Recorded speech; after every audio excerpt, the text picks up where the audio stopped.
On September 2021, I valued Meta Platforms, formerly known as Facebook, ticker META.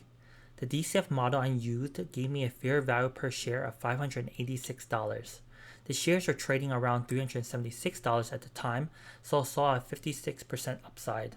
For my story for the company, I expected Meta to remain the dominant global social network and continue to produce high growth despite the increasing challenges from competition and data privacy changes. I also saw a lot of growth potential from its e-commerce and investments in the metaverse. I included a link to my previous valuation in the descriptions below. Now, before I continue, if you enjoy following me on my investment journey, please consider hitting the subscribe button. Thank you for joining me. Well, after a year, it looks like I may have been too optimistic in my story and failed to consider several factors. The shares are currently being traded at $160.32, down almost 57% since my last valuation. There are a lot of factors negatively impacting Meta's revenue right now. The company is getting hit in multiple directions by macro level challenges, competition, regulatory changes, and by its own questionable business decisions. Rising inflation has left many households with less money to spend. As a result, businesses are less likely to invest in ad spending.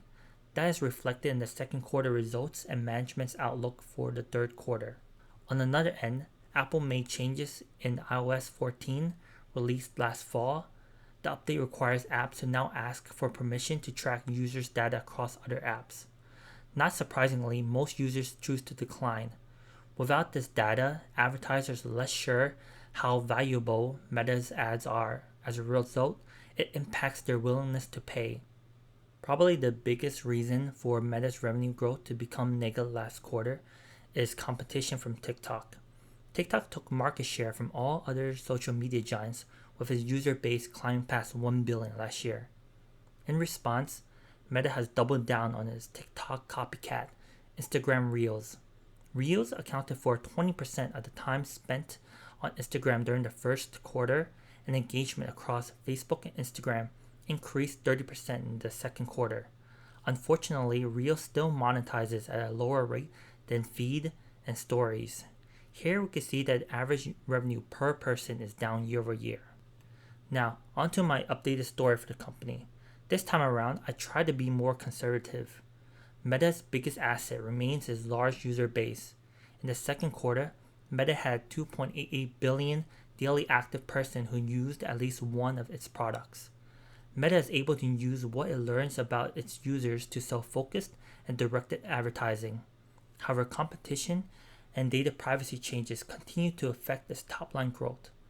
Following Apple, Alphabet announced new privacy restrictions in February this year, which cuts tracking across apps on its Android devices. The good news is that Meta is working on AI to improve ad measurement. If it succeeds, the impact on revenue growth will be neutral going forward. According to Zenith, global advertising expenditure is expected to grow mid to high single digits in the coming years. While it is unclear when the economy will turn around, it looks like advertising demand will continue to grow, which will benefit Meta. I am assuming a modest top-line growth of 5% for the company over the next 5 years. Afterwards, growth will approach the risk-free rate by year 10. In my previous valuation, I believe that I overestimated the growth potential of Meta's e-commerce and the metaverse. I understand that these areas could provide a lot of value to the company in the future. However, the company as it is right now still derives almost 98% of its revenue from advertising, and I don't see that changing for a while.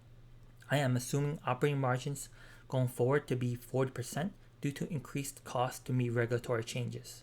The company will have to hire more people to oversee data collection and protection to meet the data restrictions that will be coming in the future.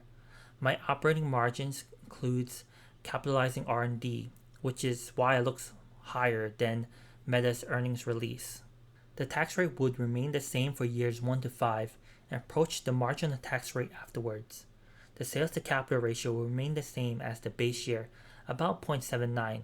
Cost of capital will fall to 8.3% by year 10. With these assumptions, I calculated a fair value per share of $246.17. So at the current trading price, I see a 54% upside. My valuation is pretty much in line with the current consensus among 53 investment analysts. 45 analysts have a median price target of $215 with a high estimate of $292 and a low estimate of $150.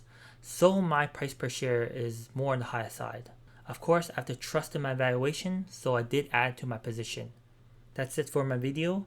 Please comment down below and let me know if you agree or disagree with my valuation. And make sure to like the video and subscribe to my channel.